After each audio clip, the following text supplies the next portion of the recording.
Hello dear friends, today we are going to discuss 8th part of spectroscopy. अभी हमने UV के बारे में पढ़ा, आईआर के बारे में मैं आपको पहले ही बता चुका था और एक पार्ट में मैंने कहा था कि आईआर के बारे में कुछ पॉइंट्स हम और भी डिस्कस करेंगे। तो आज वो दिन आ गया है तो हम वो डिस्कस करते हैं। तो फिलहाल अभी आप यहाँ पर समझते हैं कि आपको पता है कि जब हम किसी मॉलिक्यूल को आईआर रेडिएशन देते हैं तो मॉलिक्यूल वाइब्रेट करते हैं और ऐसी सिचुएशन में आईआर स्पेक्ट्रोस्कोपी या वाइब्रेशन स्पेक्ट्रोस्कोपी की स्टडी की जाती है। तो अगर आप ध्यान से देखो तो ए और बी दो टाइप के मैंने एटम या ग्रुप लिए हैं जिनके पीछे एक बॉन्ड है। तो आईआर स्पेक्ट्रोस्कोपी के अकॉर्डिंग बॉन्ड को एज अ स्प्रिंग माना जाता है क्योंकि वो स्ट्रेच करते हैं। तो स्प्रिंग स्ट्रेच करते हैं तो स्ट्रेच हम उसे स्प्रिंग की तरह हम एज्यूम कर लेते हैं। तो आपने इसे खींचा तो खींचने के बाद ये स्ट्रेच्ड कंडीशन में आ गया, आपने इसे खींचने के बाद ये ऐसे पिचक के ऐसे आ जाएगा तो ये कंप्रेस्ड कंडीशन, दो कंडीशंस बनती है। तो आपके पास हुक्स लॉ के अकॉर्डिंग ये कहता है कि जब आप फोर्स लगाते हो किसी स्प्रिंग पर, जब वो स्ट्रेच या कंप्रेस होता है तो वो डायरेक्टली प्रोपोर्शनल होता है आपके पास उसकी जितनी भी स्ट्रेच वो होता है। तो प्रोपोर्शनलिटी का साइन जब आप हटाते हो तो वैसे तो माइनस साइन यूज करते हैं पर वो माइनस भी के से बैलेंस हो जाएगा। तो प्रोपोर्शनलिटी का साइन आप हटाते हो तो एक कांस्टेंट आता है, इस कांस्टेंट को फोर्स कांस्टेंट कहते हैं।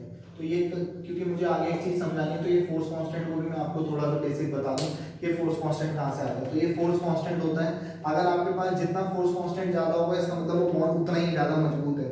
क्योंकि अगर आपके पास जितना ज्यादा फोर्स लग रहा है तो के ज्यादा होगा तो फोर्स भी ज्यादा होगा।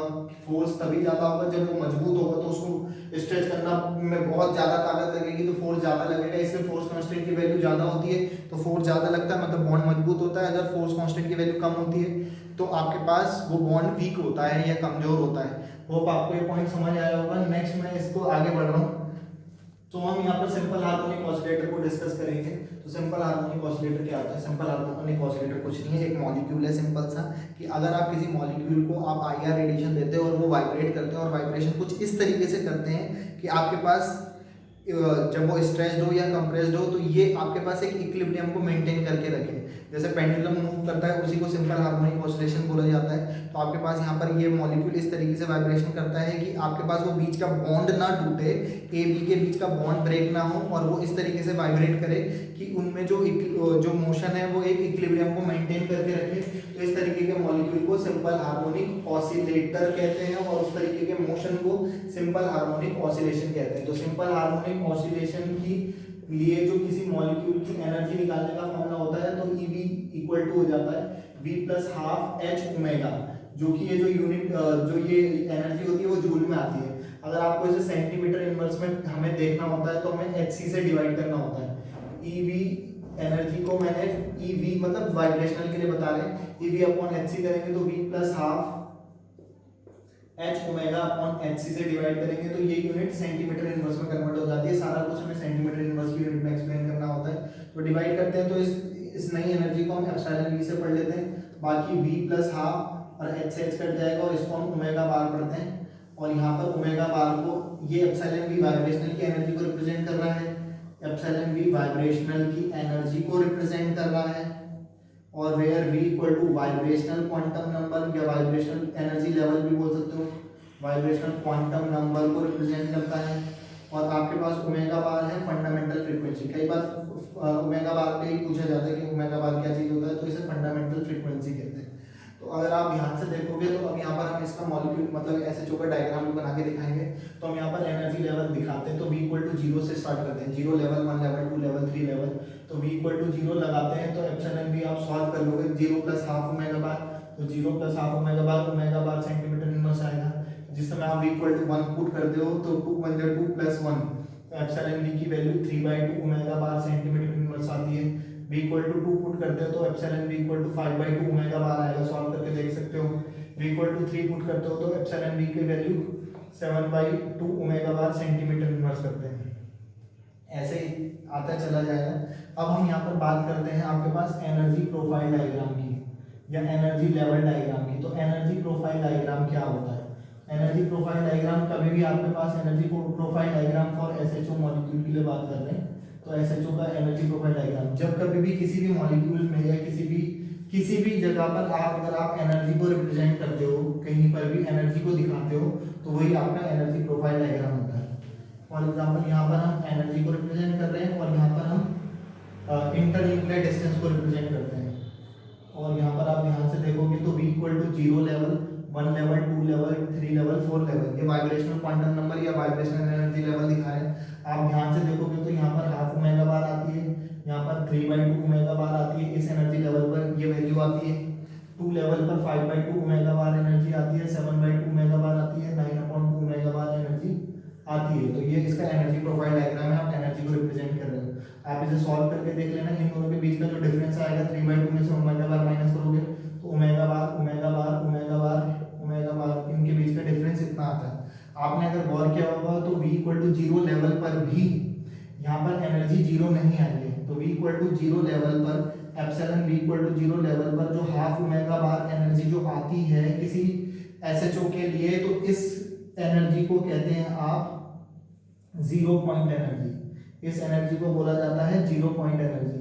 ये 0 पॉइंट एनर्जी को रिप्रेजेंट करता है। v इक्वल टू 0 लेवल पर जब आपके पास हाफ ओमेगा बार आती है तो इसे 0 पॉइंट एनर्जी भी कहते हैं। तो ये एसएचओ का खेल है। होप आपको एक पॉइंट समझ आया होगा। अब हम बात करते हैं एनहार्मोनिक ऑसिलेटर पर। अब हम एनहार्मोनिक ऑसिलेटर पे बात करते हैं। तो एसएचओ में आपने देखा था कि ऐसे मॉलिक्यूल जो क्या करते हैं, एक इक्विलिब्रियम को मेंटेन करके रखते हैं, वाइब्रेशन को जिस तरीके से करते हैं कि उनके बीच का बॉन्ड ब्रेक नहीं होता। तो उनके बीच का बॉन्ड ब्रेक नहीं होता तो उसे आपका सिंपल हार्मोनिक ऑसिलेटर कहते हैं और वो इक्विलिब्रियम को मेंटेन करके रखते हैं। लेकिन हम एनहार्मोनिक ऑसिलेटर में देखें तो इसमें एक ऐसी कंडीशन आती है कि एक पर्टिकुलर डेफिनेट एनर्जी लेवल पर इनके बीच का बॉन्ड ही ब्रेक हो जाता है, और बॉन्ड ब्रेक हो जाता है तो इस तरीके के मोशन को एनहार्मोनिक ऑसिलेशन कहते हैं और मॉलिक्यूल को एनहार्मोनिक ऑसिलेटर कहते हैं। और यहाँ पर जो एनर्जी निकालने का फॉर्मूला है, पहले fundamental v plus half omega bar minus X E v plus half का whole square omega bar centimetre inverse में लिखा है मैंने यूनिट में भी।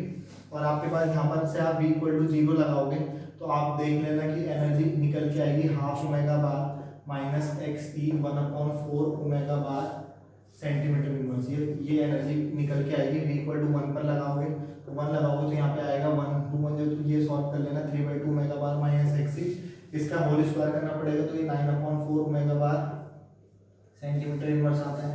v इक्वल टू 2 के लिए सॉल्व करोगे तो 5/2 omega bar minus X E 25/4 omega बार और ये सेंटीमीटर इनवर्स। तो इसी तरीके से आते हैं।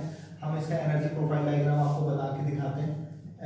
जहाँ पर भी हम एनर्जी शो करते हैं किसी भी डायग्राम में तो उसी को एनर्जी लेवल डायग्राम या एनर्जी प्रोफाइल डायग्राम कहते हैं एनहार्मोनिक ऑसिलेटर के लिए। तो यहाँ पर एनर्जी प्रोफाइल डायग्राम बनाने जा रहा हूँ एनहार्मोनिक ऑसिलेटर के लिए। तो एनहार्मोनिक ऑसिलेटर के लिए जो एनर्जी प्रोफाइल डायग्राम होता है वो कुछ इस तरीके से बनता है। जहाँ पर ये जो एक्सी एक टर्म आया है, एक्सी का मतलब आपके पास ओमेगा बार अपॉन 4 डीई होता है, जहाँ पर डीई डिसोसिएशन एनर्जी को रिप्रेजेंट करता है। ये कौन सी एनर्जी होती है उसे भी बताते हैं। और ये इस तरीके से हम एनर्जी लेवल शो कर सकते हैं। किसी भी एक पर्टिकुलर एनर्जी लेवल पर जाकर के ये बॉन्ड ब्रेक हो जाएगा, इसी को डिसोसिएशन एनर्जी कह रहे हैं। यहाँ पर v इक्वल टू 0 लेवल है, 1 लेवल है, 2 लेवल है, 3 लेवल है, 4 लेवल है। तो 0 लेवल पर जब आप एनर्जी निकालते हो एप्सिलॉन v की वैल्यू, तो आपने देखा होगा omega bar minus X half omega bar minus X E 1/4 omega bar आई थी सेंटीमीटर इनवर्स की यूनिट में, 3/2 omega bar minus X E 9/4 omega bar centimetre inverse. फिर आपके पास 5/2 omega bar minus X E 25/4 omega bar centimetre inverse, 7/2 omega bar minus X E 49/4 omega bar centimetre inverse. ऐसे ही 9/2 minus X 9/2 omega bar minus X ई 81/4 इस तरीके से आएगी। और ये अगर सपोज ये HCl का मॉलिक्यूल है तो ये मॉलिक्यूल इस तरीके से स्ट्रेच होने में लगा है और किसी एक डेफिनेट एनर्जी लेवल पर जाकर के इनके बीच का बॉन्ड ही टूट जा रहा है। तो इस तरीके के मॉलिक्यूल को एनहार्मोनिक ऑसिलेटर कहते हैं और इस तरीके के मोशन को एनहार्मोनिक ऑसिलेशन कहते हैं। तो इस तरीके का डायग्राम ये जो है ये इनके बीच की इंटरन्यूक्लियर डिस्टेंस को रिप्रेजेंट करता है। आप यहाँ पर 0 पॉइंट एनर्जी को भी एक्सप्लेन कर सकते हो। 0 पॉइंट एनर्जी के केस में v इक्वल टू 0 लेवल पर अगर आप देखोगे तो वो जो energy half omega bar minus X E इस तरीके से minus X E 1/4 omega bar centimetre inverse आई है, उसी को आपका 0 पॉइंट एनर्जी कहते हैं। तो एनहार्मोनिक ऑसिलेटर के लिए जो 0 पॉइंट एनर्जी होती है वो half omega bar minus X E 1/4 omega bar centimetre inverse कहते हैं। यहाँ पर हम कुछ टाइप के ट्रांजिशंस को समझते हैं कि अगर आपके पास कोई मॉलिक्यूल 0 लेवल से 1 लेवल पर जाता है तो उसे फंडामेंटल बैंड कहते हैं, और 0 से 2 पे 3 पे जाता है तो आपके पास अगर मॉलिक्यूल ये HCl है, अगर आप इसे एनर्जी प्रोवाइड करते हो तो मॉलिक्यूल यहाँ से यहाँ एक्साइट करते हैं अलग अलग एनर्जी लेवल पर। तो अगर वो यहाँ से यहाँ इस तरीके का 0 से 1 लेवल पर जाता है तो इसकी वजह से इसके इस ट्रांजिशन की वजह से जो सिग्नल हमें आपको ऐसे जो सिग्नल हमको दिखाई देगा स्पेक्ट्रम पर, स्पेक्ट्रोफोटोमीटर पर, तो उसे आप फंडामेंटल बैंड कहते हैं, फंडामेंटल बैंड कहते हैं। और 0 से 2 लेवल पर जाता है तो इसे फर्स्ट ओवरटोन, 0 से 3 लेवल पर जाता है तो इसे सेकंड ओवरटोन, 0 से यहाँ जाता है तो थर्ड ओवरटोन। अगर 0 से 1 जाता है तो फंडामेंटल बैंड मिलते हैं। इन ट्रांजिशंस की वजह से जो सिग्नल मिलते हैं first overtone, second overtone, third overtone कहते हैं। अगर आपके पास 0 लेवल से एक्साइट ना करके 1 लेवल से 2 लेवल पर जाता है या 2 लेवल से 3 लेवल पर जाता है, 3 लेवल से 4 लेवल पर जाता है तो इनको हॉट बैंड्स कहते हैं, हॉट बैंड्स कहते हैं। और आपके पास इनके लिए जो सिलेक्शन रूल है del V इक्वल टू +-1 +-2 +-3 होता है। मतलब मॉलिक्यूल कोई जरूरी नहीं है 0 से 1 के गैप में भी जा सकता है, यहाँ से यहाँ, यहाँ से यहाँ, यहाँ से यहाँ, यहाँ से यहाँ वापस भी आ सकता है, और 0 से 2 लेवल पर भी जा सकता है, 0 से 3 लेवल पर भी जा सकता है। उसी की वजह से आपके पास ये वाले जो बैंड्स आए थे ओवरटोन बैंड, उसी की वजह से ये सिग्नल्स आ रहे थे। मैं आपको वहाँ पे बताना भूल गया, लेकिन SHO के लिए जो सिलेक्शन रूल है वो del V इक्वल टू +-1 होता है। +-1 का मतलब ये है कि जब मॉलिक्यूल एक्साइट करते हैं तो आपके पास सिर्फ इस लेवल से इस लेवल से इस लेवल से इस, या फिर वो वापस आ सकता है एक एक लेवल के गैप के साथ। डायरेक्ट यहाँ से यहाँ मॉलिक्यूल कभी भी एक्साइट नहीं करेगा SHO के केस में। तो होप आपको ये selection rule overtone bands, first overtone band, second overtone, third overtone, hot bands और फंडामेंटल बैंड्स क्लियर हुए होंगे। SHO एनहार्मोनिक ऑसिलेटर क्लियर हुआ होगा। मैंने काफ़ी सारी चीज़ें इस यूनिट में मेन इंपॉर्टेंट वाली कवर की हैं। आप एग्जाम पेपर उठाकर देख लेना, वो सारे के सारे क्वेश्चंस इतने वाले टॉपिक से सब लग जाएंगे। बाकी मैं आपको नोट्स प्रोवाइड करा ही दूंगा। बाकी फिलहाल तब तक के लिए जीरो अपनी ज़िंदगी। नेक्स्ट वीडियो में पियेंगे आप लोगों का खून। Have a good day, goodbye, good night, शुभ रात्रि, शब्बा खैर, मुस्कुराते रहिए।